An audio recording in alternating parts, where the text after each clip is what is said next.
So industrial DevOps focuses on applying DevOps principles, which is the merger of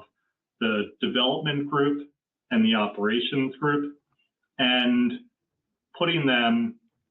in context for the industrial space, hence the industrial beginning there. And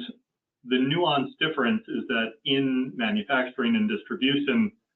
unlike IT, you're working with this mix of cyber and physical systems. And industrial DevOps is the application of these principles and this process to remove silos, bring the different parts of the organization together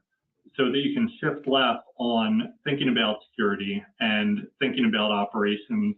and have that entwined with the development stage